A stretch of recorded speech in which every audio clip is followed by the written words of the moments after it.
This is where you find all 6 Origin Companion locations in the full release of Baldurs Gate 3. I'll be showing you a few other secrets along the way. Here you can see all their starting stats and classes, and if you want full build guides for each Origin Companion, I will link my other guides in the description below. You should note though that there are 4 other companions, so there's 10 in total that you can get during Act 1 alone. You can't play as the other 4 companions, but they can join you, and 2 of them are even romanceable. There's even more in Act 2, but I'll make a separate video about them, so make sure you subscribe for that. Also, it is actually possible to completely change the class and abilities of each companion you recruit. Even the Origin companions can be changed. You just can't change their race, and it does kind of ruin their backstories. But I'll talk more about how to do this at the end of the video, so you can skip ahead with the timestamps below, but please do leave a like on the video if you find it helpful. So after crash landing on the beach, if we open up our map and zoom in, you'll see there's actually a little icon here for Shadowheart. Now Shadowheart will only be here if you rescued her during the Nautiloid prologue. Otherwise, I'll show you the other locations she could be. But before we go on, if you press escape, options, then go to interface, make sure north facing minimap is ticked. And then we're just going to go on and hold down the alt key so we can see anything that's potentially lootable. If we continue on, we will find Shadowheart, our first Origin companion who we can recruit to the party.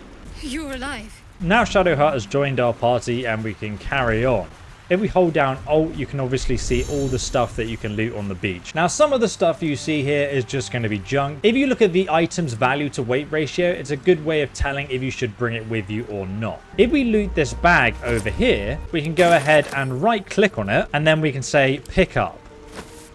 And now if I look on my bag, it's actually inside my bag. And what I can do is drag it over to my hotbar. And now if I click it, you can see it has like a separate sorting compartment. But what I can actually do with this is use it to store any of my scrolls. You also notice that I've got a lot of weapons and jewelry that I've picked up so far. If I right click on the stuff I don't need and then click send to camp, and then it won't weigh me down as much and I can just sell it later in my camp. Now I've sorted my inventory, and as you can see, we have a much lower weight capacity. So now we can just loot everything on this beach area.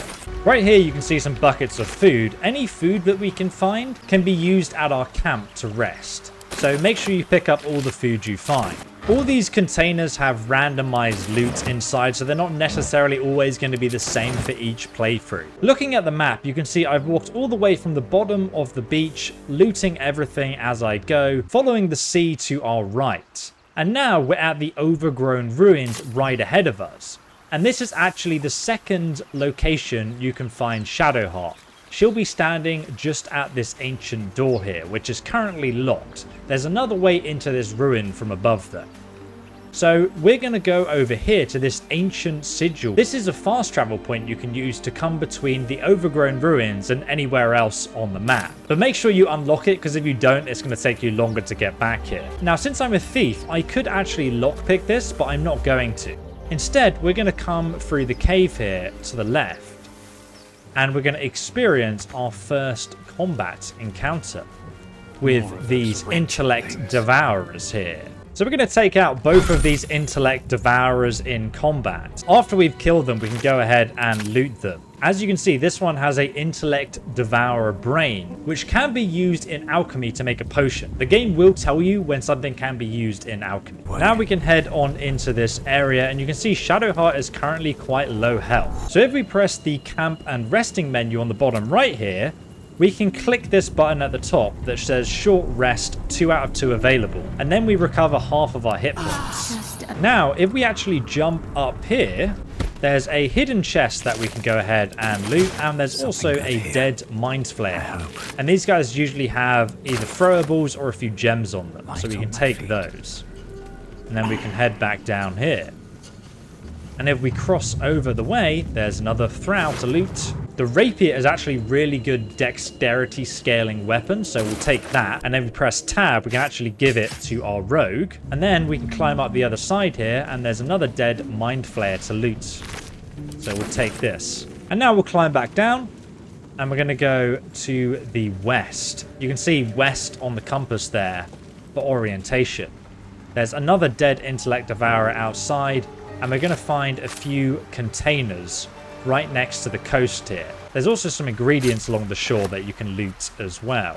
like belladonna, which is used for health potions, I believe. If you press H, you can click onto the alchemy tab just here, and on this menu you can actually make loads of potions. I'm not going to go over alchemy right now. Instead, we can loot these containers that have some more gold, and one of them has thieves tools, which you can then use to unlock this wooden trunk here. So I'm going to go ahead and right click it and click lockpick. Because I'm playing an assassin, he is very proficient at doing this, so I'm going to go ahead and roll the dice. It's impossible for me not to fail this. And we're successful. What's inside? It's a leather helmet and some gold. Currently, our character isn't wearing a helmet, so what we can do is we can put that helmet on him. We can also click to hide it during dialogue, because it looks pretty ugly. And then, if we come up to the north here, we will find our next follower. Just over here. His name is Astarion. So to find the next companion, Astarion, from the starting location here on the map, we came all the way to the northeast, and so we went to the overgrown ruins. Then we killed the 2 brain intellect devourers in this area, and then we came southeast back to the coast just here, and we can meet Astarion just here on the map. You can see he crash landed in his pod there. So we're going to walk over to him. I've got one of those brain things cornered. And he's going to try and bait us into helping him. And now he's trapped us. This fight can go one of 2 ways. Either you can attack him back or end up in a conflict and kill him and you'll lose that companion for the rest of the game, or you can become friends with him. And then we can ask him to join us. You know. So now we have 3 people in our party. Now before we get our next companion, I can actually show you a secret down here to the south. If we come all the way to the left here and then we use the jump ability, we can jump off this rock face just here, and then we can walk all the way down, and we find kind of like a little secret alcove, and we can jump across here, or we can just walk, it looks like, and there's a rock here. And if we pass the nature test, we'll see that there's actually something hidden behind this rock. My character's not actually strong enough to do this, so we're going to come back here with a stronger companion later. A character like Lae'Zel, who we'll get in a moment, is strong enough to move the rock, so let's go ahead and move it to reveal a ornate chest underneath. Inside this chest, you'll find the Harper's notebook and the Harper's map, which is the most important part. Let's go ahead and read it. After you open this cache, if you then go upwards on the map, you will see there's a marker where the hidden cache actually is. But now, let's come back up to where we met Astarion, just here. And now we can go and find the next companion, which is Gale. So we're going to come to the right here and walk through this burning area. And just down here, you'll actually see a dead mind flare again. You can go ahead and loot him for some more stuff. And then we can head northeast up here. And we'll come out near this glowing portal. This is where we're going to meet Gale. So to get Gale as a companion, we can find him just here on the map. We go all the way to the north along the beachfronts near the coast to the overgrown ruins. And then we come across through this part of the map, and then we go north through this gap here to the roadside cliffs, fast travel point. And once you're here, you'll meet Gale right here. Hello, I'm Gale of Waterdeep. So now we can invite Gale to join us. So now we've got Gale in our party. Our next quest is to go and find Lae'Zel again, who we met on the Nautiloid. So we're going to go north up the road from here,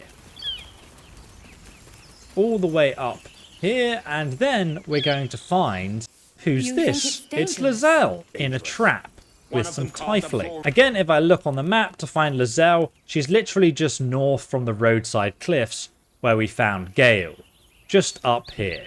So we're going to find some tieflings here, and they're going to be debating whether they should kill Lae'Zel or not. We can either kill the tieflings, persuade them to help us kill Lae'Zel, or deceive them that it's too dangerous for them and they should just get out of here. Or we can say, don't worry, we'll sort this out. I'm going to deceive them. And we're successful, so they leave. So now they're leaving, we can go ahead and help Lae'Zel get down. To do this, we just need to click on our bow or ranged weapon with any character, and then we can attack this bit underneath the trap to destroy it like so. It's going to take a couple of hits, apparently. There we go. Now she falls to the ground. And now we can invite her to join our camp and party. Shadowheart will approve if you let Lae'Zel join your group. Now we have Lae'Zel as a companion, we can now move that rock because we have a strong enough character. So after we freed Lae'Zel from her trap, we can look at the map again. We're going to want to head to the northwest just up here. So let's go west from where she was trapped. There's a wagon just here. Once you get to the wagon, go directly north. So you get to this crossroad here, and there's a tree. Now, at this point, I would actually recommend that you get your sneaky character, and then you put him in hide mode, and then you tell him to climb up this cliff just here to take a view of the situation. And then the rest of your followers, you can get to move in on the left here. And then a cutscene will play. The people at the gates will get attacked by a bunch of goblins. And you now have the options to help the goblins or defend the people outside the gates. But I'd recommend defending the people outside of the gate if you want to get Wyll as a companion. So I'm going to get my companions to jump up here and start attacking these goblins from behind. Now, it is possible to save these people in the battle if you are good enough. So we're going to come over there to their rescue. And now our stealthy rogue can come behind here and backstab the goblin from behind for an easy kill. After you kill them, you can then enter the Druids Grove, which is where Wyll will be found. Make sure that you also loot all the bodies outside as well, especially Zagkrug, who's just over here, because he's actually going to have the unique weapon Gloves of Power. This unique item becomes even more powerful later if you have the Mark of the Absolute on your character, which I'll be showing you how to get later. So once again, from the starting beach, to find the companion Wyll, we must go all the way to the north of the map, over to the Druids Grove, or Emerald Grove. Once you're inside the Druids Grove, you're going to want to come to the training area. So head through the entrance to the grove and come on inside. And then head all the way down here, right straight on until you reach this little training area at the back. You'll also find your first merchant here who you can sell all that extra stuff to. As you can see in the full release version of the game, he actually has some unique items, like a bunch of +1 armor, a spell thief bow, and some gloves of missile snaring. And now we can head onwards all the way to the training area. Now, there's a ton of stuff to do at Druids Grove. I'm not going to go over everything in this video. I'll make another video about everything you can get in this location. So, let's speak to Wyll. Go on. Give me a best shot. Now, depending how your conversation goes with Wyll, he will either immediately join your group without spoiling anything, or you'll have to agree to help the Tieflings. You don't actually have to help them, but you just have to agree to help them. Now, once you've recruited Wyll to your party, you might get a new quest called the Blade of Frontiers to hunt down Karlach, who is actually the sick origin character we need. It may be smart to remove Wyll from your party and tell him to wait at the camp while you're doing this, if you actually want to recruit her. If we look on our map, you can see Karlach is located just over here. So in order to reach her from the actual gates of Druids Grove, we're going to run all the way down here to the left. And then we're going to carry on heading west until we reach a bridge. Once we reach this bridge, we're going to go across it like so. Across the other side of the bridge, you'll find some dead travelers that you can also loot for some thieves' tools. Once you're done, head upwards to the north and carry on going straight on through this woodland. Along the way, you will find a nice little pupper just here called Scratch. You can actually get him to come to your camp if you have the right interaction with him. It's alright, Scratch. I'm not going to hurt you. We'll hold out our hand so he can follow our scent to the camp. And now we'll see him later, and we can also loot his owner's body. It turns out he had a son at Baldurs Gate. His wife's name was Flora. We also find the reason he left Baldurs Gate in the first place. He was in debt. But we discover a secret cache in a graveyard under the gravestone M. Kerwin. So that's something we can do when we reach Baldurs Gate. For now, though, to get Karlach as a follower, we want to go up to the north here and across this river. We're going to have to jump down onto the rocks here to actually get across. And then jump across the river itself. Like so. And then we can just climb up the other side of the banks here. And then we can carry on down the river to the north this time. And we will find Karlach on the other side of the bank here. If Wyll's in your party, I recommend saving before talking to her. So to find the companion Karlach, starting at the beach just down here, you've got to go all the way to the north of the map, right to the entrance of the Emerald Grove, or Druids Grove, depending how you know it, right here. And then you're going to go all the way to the left across this stone bridge, and then go north through this forest until you get to this river, and then go right around the river, and Karlach will just be found over here across the bridge. Let's go and talk to Karlach. This is the devil Wyll has been tasked to kill. And now we have a choice whether we can help her or not, and that decision is up to you. She's actually a good character though. I'm Karlach. So now we've got all the followers. Go back to the campsite, you will find all the followers and their little campsites at the camp. And you can choose whoever you want in your party. Now if you want to respec your companions, you can change their classes, you can reset all their stats, which I would definitely do for Shadowheart, and also unlock the ability to resurrect your companions as well. You need to find the NPC called Wither. He's hidden away in the dark crypt, so you can check out this next video if you want a full guide of exactly where to find him and how to get all the treasure at that location. I'll see you there.